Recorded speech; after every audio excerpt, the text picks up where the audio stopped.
मुझे भैया जी, जैसे कि आप जानते हैं कि दिल्ली की पोल्यूशन की स्थिति कितनी खराब है। AQI 500 से भी पार हो चुका है। तो वैसे तो दिखाया तो 500 पार जा रहा है, लेकिन वैसे उससे भी ज़्यादा कहीं है। लेकिन जर्मनी के एक रिसर्चर हैं, जिन्होंने ये रिसर्च की है कि जो हवन का जो धुआं होता है, वो धुआं वातावरण को शुद्ध करता है, ना कि पोल्यूटेड करता। जबकि दिल्ली में इतना ज़्यादा पोल्यूशन है, वो मतलब थोड़ा भी धुआं करने के लिए उस पे भी पाबंदी लगाई गई है। तो उसके बारे में आप क्या कहेंगे? पुत्री, यज्ञ करने के लिए कभी कोई पाबंदी नहीं थी, नहीं है, क्योंकि ऑर्गेनिक जो पदार्थ होते हैं जब वो जलते हैं तो उनकी खुशबू फैला करती है और उनका जो धूम्र का आकार होता है वो श्वेत होता है। और वो श्वेत आकार भी हम जब बहुत अच्छा यज्ञ करते हैं तो हम मुख डाल लें चाहे यज्ञ में, तो भी हमें अगर श्वास का रोग होगा ना तो तनिक भी हम परेशान नहीं होंगे, श्वास के रोगी भी। तो फिर दिल्ली का जो AQI है वो इसलिए है क्योंकि पुत्री ये जो है इस समय हवा बहनी बंद हो जाती है, तो वो दिल्ली में ही इतना पोल्यूटेड शहर है कि वो दिल्ली का जो धुआं है वो दिल्ली में ही उपजता है।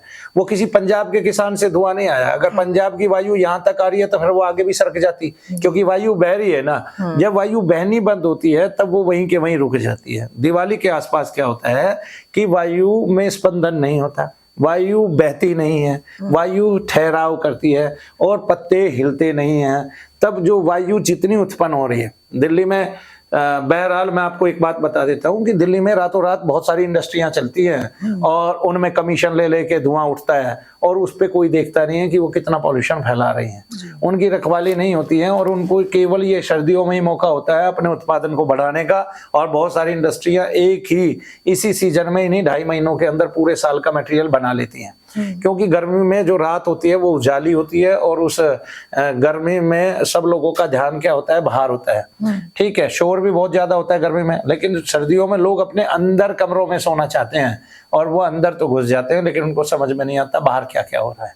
तो दिल्ली में जो ये पोल्यूशन वाला एरिया होता है, तो इस समय जो है आधी दिल्ली ऐसा काम करती है कि वो अपने अपने घर में पोल्यूशन बढ़ाती रहती है। वो पोल्यूशन इसलिए बढ़ाती है, कुछ लोग भट्टियां जला लेते हैं, कुछ लोग कुछ कर लेते हैं, कभी दिवाली गई होती है उसका भी धूम्र जो है वो ठहरा हुआ होता है और बारिश इस सीजन में होती नहीं है कि 1-2 बारिश हो जाए तो पोल्यूशन बह जाए। इसमें दिल्ली की कोई गलती नहीं है। फिर जो इंडस्ट्री है हमारी उस पर नजर नहीं है, उनकी गहन पूछताछ होनी चाहिए, वही चलती हैं। हरियाणा का कोई धुआं नहीं आता, कोई पुराली का धुआं कभी आया ही नहीं, क्योंकि पुआली का धुआं अगर हरियाणा से यहाँ तक दिल्ली तक बह के आ सकता है तो आगे फिर हरियाणा में जा सकता है या आगे फिर दूसरे राज्यों में जा सकता है। तो बहाव ही तो नहीं है, तभी तो पोल्यूशन है। अगर बहाव होता है तो पोल्यूशन होता ही नहीं है। ये तो सबसे बड़ी बात ये क्या है कि जितने भी विचार हैं और जितने भी दिमाग है, बुद्धियां हैं, वे लूंज पड़ गई हैं, वे स्थिर हो गई हैं। ठीक है, यहाँ पे जैसे पोल्यूशन स्थिर हुआ ऐसे उनकी बुद्धियां स्थिर हो गई है। इस पोल्यूशन को कोई हटा नहीं सकता है। इस पोल्यूशन का एक ही उपाय है कि आपकी दिल्ली में कई हजार करोड़ पीपल हो, आ गए ना, बस आपकी ऑक्सीजन इतनी आएगी कि वो पोल्यूशन जो है वो बाहर गायब हो जाएगा, वो समझ में ही नहीं आएगा। तो दिल्ली में पीपल की कमी है, सीधा सीधा। अगर AQI 450 के पार है तो किसकी कमी है? पीपल की कमी है दिल्ली में, क्योंकि पीपल इतनी ऑक्सीजन फेंक सकता है कि वो पूरी दिल्ली को बचा सकता है। इसके अलावा दिल्ली को बचाने का कोई उपाय नहीं है। और यज्ञ करने वाले तो दिल्ली में एक मनु भैया यज्ञ किया करते थे, उनका पहले दिल्ली ने यज्ञ ही बंद कराया है जी। ठीक है, तो इसलिए दिल्ली की हवा पोल्यूटेड हो गई। ठीक है, 4 साल पहले तक मैं यज्ञ करता था तब तक इतना पोल्यूशन नहीं होता, जैसे ही मैं यहाँ आया हूँ पोल्यूशन हो गया। क्यों पोल्यूशन हो गया? वो इसलिए तो हो गया कि वहां मैं बैठ के दुनिया का सबसे बड़ा यज्ञ कर रहा था और रोजाना यज्ञ कर रहा था कई टन सामग्री से।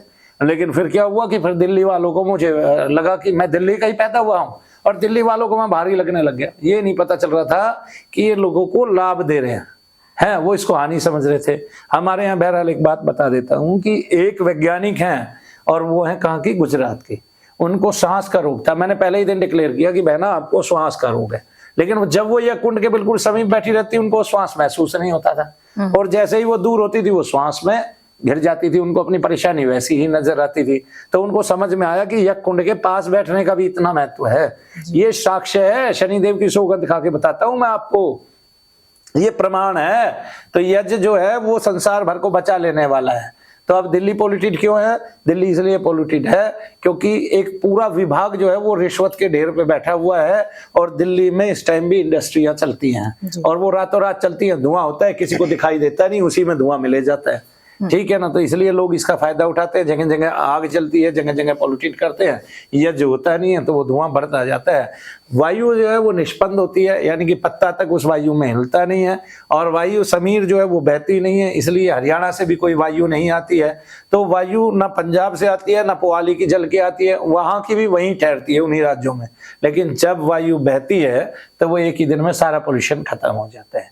वायु को आप 30 की 30 डिग्री 30 उसकी पहले तो इनका वेग होता है ना 120 तक पहुंच जाता है, 80 तक पहुंच जाता है, उसमें बहुत तेज वायु चलती है, तो उसका 30 डिग्री का भी वेग होगा। 30 बोलते हैं उसको, क्या बोलते हैं उसको, हाँ जी, 30 माइल्स में आती है। हाँ 30 माइल्स का भी उसका वेग होगा, तो वो पर आवर, तो वो क्या कहते हैं, बह जाएगी। तो पूरी दिल्ली जो है पॉल्यूटेड फ्री हो जाएगी एक ही दिन में। तो AQI का बढ़ना वो दिल्ली वालों की क्या है, अपनी खुद की कमी है। तो इसलिए अपने घरों में पीपल बोए गमले में, जब वो बड़ा हो जाए तो घरों की वायु स्वच्छ हो जाएगी। जब वो बड़ा हो जाए तो कहाँ बोए, खेत में जाके बो दें। खेत में नहीं तो दिल्ली सरकार के पास ही इतनी भूमि है जहाँ पे उन्होंने पौधे लगाए हुए हैं, वहां जाके बो दें और फिर पानी देखते रहे उसको। पीपल जो है बहुत कम पानी में उग जाएगा, बड़ा हो जाएगा, केवल ऑक्सीजन देगा, आपके बच्चों को राहत देगा, किसी मशीन की आवश्यकता नहीं होगी, ऑक्सीजन लेने में उनको कभी कोई दिक्कत नहीं आएगी अगर पीपल की ऑक्सीजन उन्होंने ली। जी। जैसे गाय के मुख से और गाय के गोबर से भी मीथेन गैस आती है और मीथेन गैस महसूस होती है, इसी तरह से पीपल से ऑक्सीजन आती है।